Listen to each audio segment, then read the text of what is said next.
Nous allons faire l'expérience de la pleine conscience qui peut nous aider à développer un rapport différent avec ce qui me fait souffrir dans mon corps.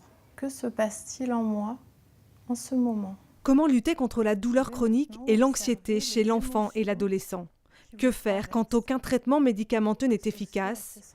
L'équipe Enfants d'eau de l'hôpital Purpan à Toulouse tente de trouver des techniques complémentaires comme la méditation de pleine conscience. Elle a lancé le programme de recherche Peaceful, soutenu par la fondation Apicil. Ce protocole s'inspire d'un programme américain créé dans les années 80 pour des adultes. On est reparti sur la même base de ce qui a été démontré comme étant efficace chez les adultes, c'est-à-dire un programme de 8 semaines, avec une séance par semaine pendant 8 semaines, avec à l'intervalle une pratique régulière au quotidien à la maison. La méditation de pleine conscience, c'est un entraînement en fait, à être présent à soi-même, à vivre l'expérience au moment présent. Alors ça paraît très simple a priori, mais ça nécessite effectivement un apprentissage. Il s'agit d'être réceptif à ses sensations, à ses émotions, à ses pensées, les observer sans chercher à les modifier et vivre cet instant présent. Ça apporte une bonne connaissance de soi et une acceptation de son fonctionnement. Finalement, on leur donne pas mal d'outils pour aller mieux dans le quotidien. Guillaume, Léa et 5 autres adolescents se retrouvent pour la 3e fois.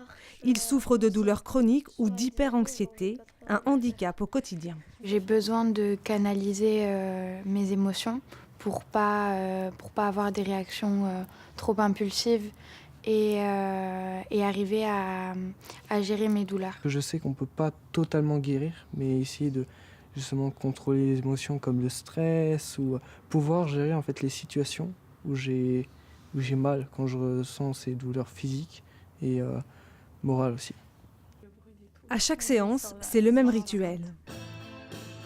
Un accueil en musique, puis chacun donne sa météo intérieure avant une activité ludique pour mieux comprendre sa perception de la douleur. Le contrôle moteur a l'air excellent. On essaye de leur faire différencier ce qui peut être de l'ordre de la douleur physique, tout ce qui peut être de l'ordre de la sensation, des émotions qui viennent très souvent se surajouter à la douleur physique et qui entraînent du coup la chronicisation de ces phénomènes de douleur. C'est juste l'événement en lui-même. L'expérience du verre d'eau est un bon exemple pour les ados. Ils doivent verser la quantité correspondant à l'importance d'un événement désagréable, puis celle liée aux émotions qu'il a générées. Toutes les pensées qu'il y a eu autour de ça. Pas grave si ça déborde. C'est pas grave si ça déborde. Apprendre à vivre l'instant présent, apprendre à lâcher prise sans se juger. C'est l'objectif de ces séances de méditation. Elles permettent également de libérer la parole. On s'est souvent moqué de moi, des choses comme ça. Après, je trouve que ça fait du bien aussi d'en parler parce qu'on voit qu'on n'est pas seul en quelque sorte. Nous retrouvons le groupe 6 semaines plus tard pour la dernière séance. Changement de décor, direction l'espace ressourcement de l'hôpital, une ambiance propice à la méditation.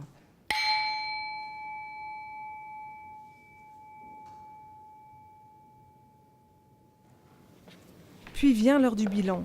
Après ces 8 séances d'initiation, chacun repart avec des clés pour méditer. J'étais bien dans cette ambiance, dans ce cycle-là, alors qu'au début, c'était pas du tout le cas.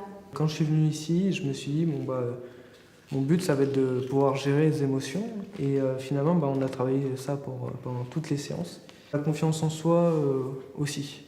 Donc pour moi, oui, j'ai réussi mes 2 objectifs. Ils ont bien compris et ils repèrent bien combien tout le reste de ce qu'il y a autour de la douleur, leurs sensations, les émotions et tout ça, ça participe et ça amplifie de façon majeure leur ressenti de la douleur. C'était bien l'idée, on leur a bien dit qu'on n'allait pas changer la douleur, mais qu'on allait changer leur façon de vivre avec cette douleur. La Fondation Apicil a permis de démontrer la faisabilité de ce programme pour des adolescents douloureux chroniques. C'est tout l'enjeu de cette recherche aux résultats très prometteurs. Nous ne cherchons pas à supprimer la douleur, mais elle ne prend pas toute la place non plus.